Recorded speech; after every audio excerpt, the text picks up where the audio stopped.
story you are about to hear is true. The names have been changed to protect the innocent. Dragnet, the authentic story of your police force in action.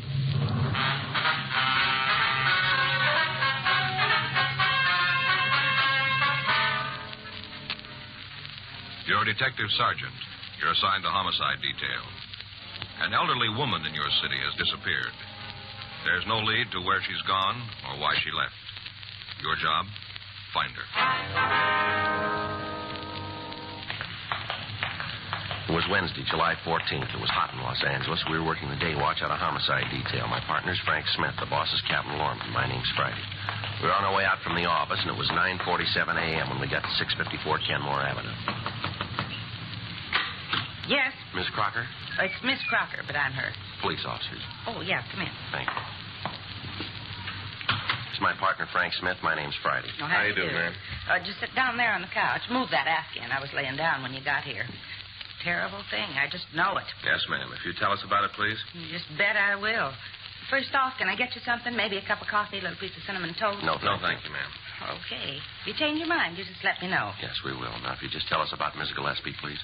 I hope if anything ever happens to me, I get this kind of service. Yes, ma'am. Are you a friend of Mrs. Gillespie? Her best. That's why I know something's happened to her. Uh-huh. She wouldn't just take off like this without telling me. Matter of fact, she didn't tell nobody. Just all of a sudden, she was gone. All right, if you start right at the beginning and just tell us the whole story, please. Well, Bertha Gillespie and me been friends for years. I see. Her and me been friends for years, ever since her husband died and she opened up the Tea Cozy. That's the little tea shop she has. Yeah. Nice place. She's done real good with it. All the ladies in the neighborhood go down there for afternoon tea. Serve those little tiny cake rolls with a pot of tea. Ladies' fingers, you know. Yes, ma'am. Well, a couple of days ago, I went down there to see Bertha. Do you know what day that was? I say, do you know the exact date? Oh, now, let's see. This is Wednesday. I guess it must have been Saturday. Yes, that's it, Saturday. All right, would you like to go ahead, please? Well, I went down to the Tea Cozy, and there was a sign right on the door telling how Bertha was sick and she'd gone away for a couple of days. Was she in poor health? Bertha? Yes, ma'am. Bertha was as strong as an ox. Nothing wrong with her. Besides that, I saw her only Friday night. She didn't say nothing to me about being sick, not a word. I see. That's what made me figure that there was something wrong. For the past 10 years, if there was anything on Bertha's mind, she told me about it. You just bet she did. Well, isn't it possible that she just used the pretended illness as an excuse? That she just went away on a trip, maybe? Oh, Bertha wouldn't do that. Why do you say that? Well, because she just wouldn't do it. Not with Saturday coming up. There isn't anything in the world that could make Bertha leave. Well, what's happening Saturday? Scrabble. Beg pardon? Scrabble. You know, the word game. Oh, yeah. Yeah, I know what you mean. Well, the ladies in the neighborhood have a sort of club. We meet down at the Cozy and play our tournaments. Bertha's the champion.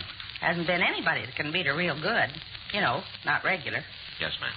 That's why she wouldn't leave. This Saturday was her first big match outside the club. A woman from West Los Angeles was coming out here to challenge her. Bertha's been in training all week. Well, she wouldn't just walk out on the match.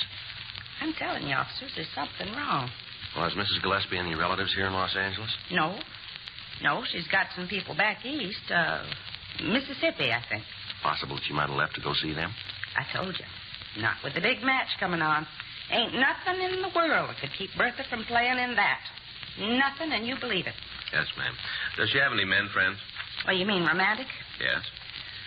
Well, there's Chester, but that's not what I'd call a real romance. Bertha'd go out to the movies with him once in a while. Maybe he'd come over to the Tea Cozy of an evening, and they'd sit there and watch the television. But there'd always be somebody else there, mostly me. No, you couldn't say that it was any kind of a romance with Chester. Do you have his address? You going to talk to him? Yes, we'll. It won't do you any good. I already did. He don't know where Bertha is. If you'll just give us the phone number of this Chester, we'll check on your friend. Yeah, you check. You'll find out what I said is true. Yes, ma'am. I think somebody done Bertha in. She wouldn't just take off like this without telling me. Well, now, ma'am, did she have any enemies in the neighborhood? Anybody that you think might want to do her harm? No, not a soul, not a single one. Isn't anyone who didn't like her. Well, maybe Mrs. Ruman didn't care much for her, but I think that was kind of a jealous thing. What do you mean? Scrabble. What was that? Mrs. Ruman, Helen. She thought she could play the game. Then when she challenged Bertha to a match, it was pretty terrible. 4:57 to 2:14. Helen was pretty upset. She tried to make out like she was a good loser, kind of smiled and laughed. I could tell. He didn't like being skunked. Yes, ma'am. Can you think of any reason why anyone would want to harm Miss Gillespie? Well, not right off unless it was for money. What? Last time I saw her, she was carrying a lot of cash money around with her. Yeah? $2,500. 10:33 a.m. We put in a call to missing persons detail and checked the name Bertha Gillespie through the files. There'd been no report filed on her, and her name did not appear in the Gaga file. We checked the name through R&I, but she had no criminal record in Los Angeles. 10:47 a.m. We drove by the Tea Cozy restaurant. On the front door, attached with cellophane tape, was a hand-lettered note reading, "Taking a short vacation. Watch for reopening." Through the glass pane, we could see the interior of the shop. Everything appeared to be in order. Frank and I checked the rear of the building, but from what we could see, there was nothing out of line. 11:28 a.m. We put in a call to the missing woman's boyfriend, Chester Avon. He told us that he talked to the Gillespie woman on the previous Friday night, and she'd appeared in good spirits and had said nothing about leaving. We checked at her bank. We found that she'd made a withdrawal from her savings account to the amount of $2,500. This left a balance of over $12,000 in the savings account, $6,000 in the checking account. The manager of the branch told us that he'd spoken with Mrs. Gillespie when she'd taken the money, and that she told him that she was thinking of taking a short vacation. We got in touch with Miss Crocker and told her what we'd found. We asked her if she wanted to file a missing persons report. She said that she'd wait until the end of the week, and if her friend hadn't returned by then, that she'd come into the office. A month passed before we heard from her again. On the morning of Friday, August 20th, she called to tell us that she still hadn't heard from Mrs. Gillespie and asked that we conduct a formal investigation. She came down to the office and filled out a Form 316. Frank and I drove out to the restaurant to check it again. It was exactly as it had been when we'd last seen it. We tried the doors and found that they were still locked. 1:43 p.m. We went back to the office. Yes, sir. Mm-hmm. Well, that's kind of high, isn't it? Yeah. Well, did your people check into it? I see. Mm-hmm. Well, thank you, Mr. Jones. If you find out anything, we'd appreciate it if you'd give us a call. Right. That's Michigan 5211, extension 2521. Yes, sir. Either Officer Frank Smith or Sergeant Joe Friday. That's right. Thanks for your help. Yes, indeed. Thank you. Goodbye. Well, that finishes up the utility calls. Well, what do you got? Telephone bill for the past 30 days is just the service charge, no toll calls. Same with the electric lights. Uh-huh. They received payment in the last month, did they? No. Telephone company says they haven't been paid in over 60 days. Says they've sent a couple of reminders. Uh-huh. Only reason they haven't cut off the service is the bills have always been paid promptly in the past. I checked with their business office. Girl tells me the bill usually runs around $10. Possible, then, that the phone hasn't been used at all, huh? Well, it shapes up that way. Same with the lights.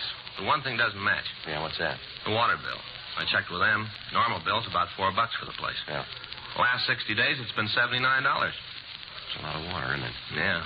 I talked to one of the engineers at the company, a fellow named Jones. Yeah, what'd he tell you? Well, he told me there was only one thing that could cause a water jump like that. Yeah. A water tap. Yeah. Running for about a month.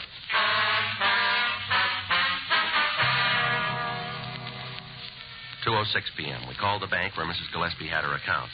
The head cashier told us that since the date she'd withdrawn the $2,500, there'd been no deposits or withdrawals made. We telephoned the missing woman's friend, Mrs. Winifred Crocker. From her, we got the name and address of the owner of the building where the Tea Cozy restaurant was located. Frank and I signed out of the office and drove out to see him. The address we'd been given was a large house in the Silver Lake district. We rang the bell to the front door, but we got no answer. We walked around to the back of the property to a large garage. Now, Joe, if we find this guy, we can find out if she gave him some indication she was going to leave. Yeah. Sounds like there's somebody there. Yeah. In here, I guess. Uh-huh. Yeah? We'd like to see Virgil Medina. I'm him. What do you want? Police officers. We'd like to check out a few things with you if we can. What about? Well, it might be easier if we talked inside. I got no truck with the cops. I got none and I want none. Now you can just ask your questions from out there. All right, sir. That's the way you want it. Well, that's the way it's going to be. Now get your questions asked and go about your business. You own a building located at 687 Kenmore Avenue? Why? Look, Mr. Medina, we're trying to conduct an investigation. We'd like to have your cooperation. If you don't want to talk here, we can go downtown. I own the building. Why? You have a tenant named Bertha Gillespie? Yes. Why? When'd you see her last? Well, about a month ago, at least that. Do you remember the exact date? I don't know. It's a long time ago. What's all this about Bertha anyway? What are all these questions? You got something you want to know about her? Go ask her yourself. Anything I can tell you that she can't, go talk to her. Leave me alone. Where'd you see her last? Down at the restaurant. What time of day? It was nighttime. Would you try to remember what date it was? It's pretty important. Wait a minute. I'll try to figure. See, I guess it must have been on a Saturday night. Yes, I'd say it was Saturday, the 10th of July. Do you have any way of being sure that that's the date? Now, look, you come around here asking questions, and I've given you an answer. You can take it or leave it. I got no way of being sure. That's the day I think I saw her last. She seem in good spirits? What do you mean by that? Well, sir, was she happy or was there something worrying her? Well, she seemed happy to me. I didn't pay a lot of attention. What are you cops trying to find out? You come right out and tell me what you want, and maybe I'll have the answer. But I haven't got time to stand around and waste time with you. Now, you tell me why you're asking these questions, or you can leave. Mrs. Gillespie's been reported missing. We're trying to trace it. Well, who done that? Who says she's missing? Well, that's not the important point here. We got the report. We've got to check it out. Well, whoever told you that's crazy? If Bertha's gone, there's a good reason for it. I guess she just finally got fed up and left town. What do you mean? She made a mint of money from that place. Regular mint. Used to tell me that when she had enough, she was going to just take off and see the world. Go around the whole world on a tramp steamer. She told me when she signed the last lease that she thought this would be the last one. She ain't missing. She just gone. Did she say anything to you about the fixtures in the place? What do you mean? You know, the furniture, all the fixtures. They belong to her, don't they? Yes, I guess so. Will she make any arrangements to dispose of them? Not to me, she didn't. What if you have a key to the place? The tea cozy? Yes, sir. No, I don't. You own the building and you don't have a key to the restaurant? Well, no, I had one, but I lost it. Never had another one made. Why? What do you want with the key? We want to check the premises. Well, as far as I'm concerned, you got no right to do that. The place belongs to Mrs. Gillespie. You got no right to go tromping around in there. Afraid we're going to have to. Then you're going to do it without my say-so. All right, sir, if that's the way it's going to be. I'm telling you, she ain't going to like it. She ain't going to like you going in the place when she isn't there. Well, we take that up with her. Well, you better, because I'm not going to take any responsibility for it. We're not asking you to, Mr. Medina. I'll give you this, though. Yes, sir, what's that? You go nosing around, you're liable to come up with something that you ain't looking for. Yeah, well, thanks for your help, Mr. Medina. Don't mention it. Just remember what I told you about finding trouble when you ain't looking for it. Well, that doesn't happen often. Huh? We're looking for it. 3:14 p.m. Frank and I drove back to the Tea Cozy restaurant on Kenmore Avenue. We checked the front door of the place. It was locked. While Frank covered one side of the building, I took the other side, looking for open windows. How about it? No luck. Me neither. What do we do now? Well, we'll have to try to force one of the windows in the back. All right. Come on. I think maybe we can get in here. You gonna break it? Well, we're going to have to. Wait a minute, Joe. Huh? You hear water running? Sounds like it's coming from inside. Yeah, might be. Well, let's get in there. You want my gun? No, I'll use the handcuffs. See if I can knock a hole in the top half of the window here. Wait a minute. You better use your handkerchief. Let me borrow yours. Here. All right. Now, look. There, that does it. I'll go on in and open the door. Yeah. I'll meet you out in front. All right.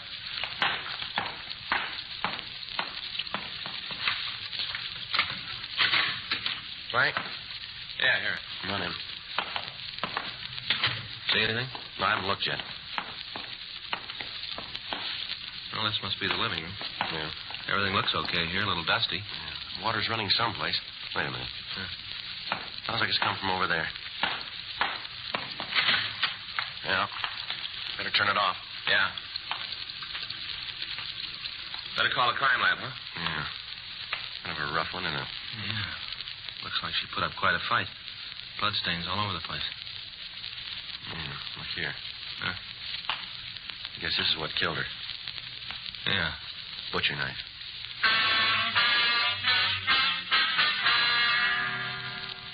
From a picture and the description that we'd gotten from Winifred Crocker, we identified the victim as the missing woman, Bertha Gillespie. We put in a call for the crime lab.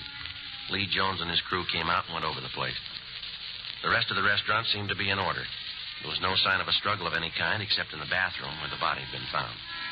The murder weapon, the butcher knife, was dusted for prints, as was the rest of the restaurant, but the partials that the crime lab came up with were worthless for classification. They would be sufficient, however, for comparison if we caught the killer.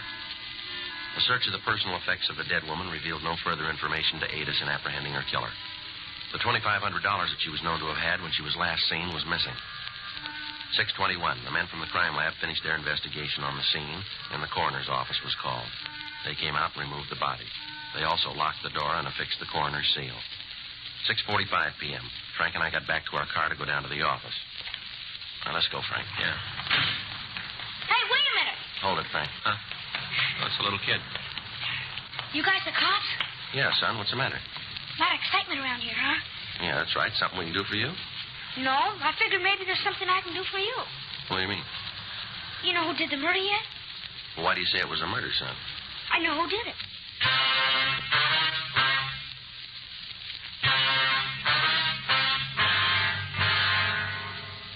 The working detective has learned by experience that approximately 60% of all homicides are solved within 20 minutes after the arrival of the authorities. Two things are necessary in establishing the identity of a killer: motive and opportunity. In the present instance, we had the motive. $2,500 that the dead woman had withdrawn from her account was missing. However, a month had passed between the time the actual murder had taken place and it had been discovered. Ample time for the killer to cover his tracks. Now, before we could leave the scene, we had a witness who stated that he could name the killer for us. We asked the boy to get into the back seat of the police car while Frank and I questioned him. What's your name, son? Good, Eric. Kids always call me Gordy. Uh-huh. How old are you? 7. Now, what's all this about you being able to tell us who killed Mrs. Gillespie? I can. Well, who was it? Mr. Medina? You mean the man who owns the building? Yeah, that's who I mean. Well, that's a pretty serious charge, Gordon. Do you have any way to prove that? Guess I really can't prove it, but I know it's true.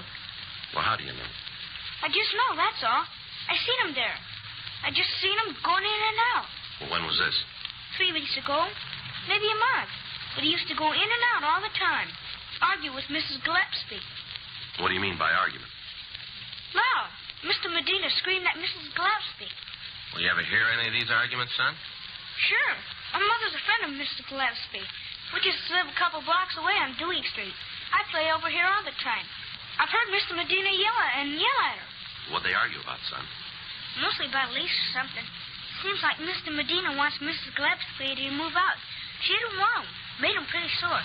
You gotta talk to him. He'll tell you the same thing about how he used to fight with her. All right, son. Your mother ever hear any of these fights? Sure. You ask her. She'll tell you the same way just as I did. Okay, is she home now? Should be. Maybe she went out to the store or something. She should be home. Okay, son. Let's go, Frank. Yeah.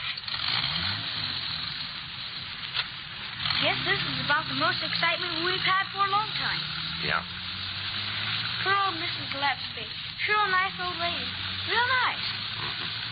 Wasn't hardly anybody that didn't like her. Hardly anybody. How about Mr. Medina? 7:04 p.m. We drove young Gordon Eric to his home and talked with his mother. She verified his story about the arguments between the victim and Medina. She went on to say that Medina had threatened Mrs. Gillespie, saying that if she wouldn't vacate the premises, he'd take care of her. We had their statements taken, and at 8:40 p.m. we went by Medina's house and asked him to accompany us downtown. He finally agreed, although he was sullen and uncooperative. When we got him down to the office, we checked his name through the record bureau, but we found that he had no criminal record in Los Angeles. His prints were rolled and sent to Holland-Stahl for comparison with those found on the murder weapon. While we waited for the results, we talked to him in the squad room. You're going to regret this, you know that. Yeah. I'm telling you, you dragged me down here with all these questions. You just wait till my lawyers get here. You'll put a stop to all this foolishness. You want to tell us what it's all about, Medina? Tell you about what? How one of my tenants got herself killed? Now, listen. I got property all over town, a lot of tenants. I understand you had some pretty big arguments with Mrs. Gillespie. Who said that? Who told you that? Is it true? Why, it's a lie. You bring the person in here who said it, and I'll tell them it's a lie right to their face. You just bring them in here. We can't do that, and you know it. Well, of course you can. You know why? You want me to tell you? Go ahead, you tell us. You can't show the person who said that because there ain't no such person. There's anybody in the world who says, I'll argue with Bertha. Uh-huh. You try to get her to break her lease with you? That's none of your business. I told you before, I'm not about to answer a lot of questions that are none of your concern. A couple of things we better set you straight on, mister. You're a suspect in a murder. Now, if you're smart, you're going to realize that and give us some straight answers. You just wait till my lawyer gets here. He'll take care of all this, and he's going to fix you for taking my fingerprints. I still don't think you had any right to do that. No right at all. I get it. Homicide Friday. Yeah, Harlan. How many? All right. Thank you. You want to tell us why you killed her, Medina? What are you talking about? That was our fingerprint man. They checked your prints against the ones we found on the murder knife. They match perfectly. You're sure of it? They're sure. I didn't mean to do it. I really didn't mean to, honest. Just all of a sudden, I got so mad.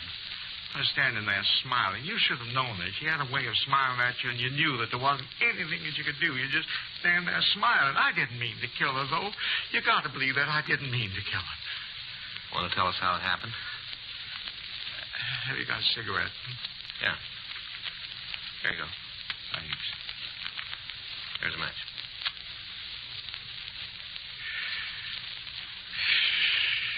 I had a chance to lease the place to some other people. More money. I tried to get her out. Go ahead. I tried to talk to her. I tried to get her to retire. She had enough money. She didn't ever have to worry. All I wanted to do was to get out. But she wouldn't. She said I'd signed a lease with her and she was going to keep it. How much difference was there between what she was paying and what the new people were going to give you? $50 a month. You killed her for that? Oh, yeah, you don't understand. You got to try. Now, really, this is important. If you knew Bertha, you'd know why I did it. You see, I went to her. I told her that I'd give her a lease on another piece of property. I'd give it to her at less money. I was trying to be fair. You can see that. I wanted to be fair. Mm-hmm. Well, that Saturday night, I decided to have it out with her. I went over to talk, tried to convince her. But she wouldn't listen. She just wouldn't listen. I tried everything to make her listen, but she wouldn't. She just stood there and told me that she had the lease and that she was going to keep it. She just stood there with that superior smile of hers, like she knew it all. Makes you want to hit her as hard as you could. If you knew her, you'd see what I mean. You'd see. Did you take the money? Yes. I don't know why I did that. Just all of a sudden, I got so mad at her, I picked up the knife. And I killed her. I didn't mean to. Honest, I didn't. As soon as I saw her, I was sorry. I was real sorry. Yeah. Did you turn that water on? Well, I guess so. You see, I don't remember too good. I washed my hands after I killed her. I remember that. I guess I did leave the water on. I guess I did, yes. All right. Do you want to get the stenographer, Frank? Sure. Thanks.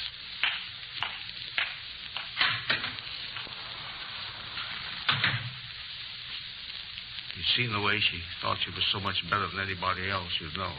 Is that right? Sure. All those old hens clucking around all the time, building her up, making her feel superior, real superior. Uh-huh. If she just moved out, if she just let me have the place, it all would have been all right. If she'd just done that. That's a lot of money, you know. $50 a month. That's what I stood to make on the deal. Yeah. It was worth it, don't you think? $50 a month without turning a hand? Everybody'd figured that way, wouldn't they? Well, everybody'd think so. Now, when you get where you're going, you can ask him.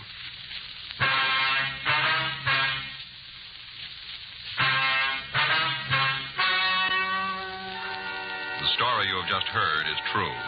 The names were changed to protect the innocent.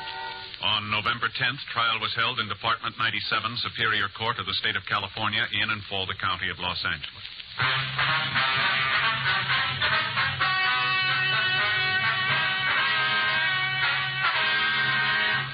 Virgil Emil Medina was tried and convicted of murder in the second degree and received sentence as prescribed by law. Murder in the second degree is punishable by imprisonment in the state penitentiary for a period of from 5 years to life. Dragnet, the story of your police force in action, is a presentation of the United States Armed Forces Radio Service.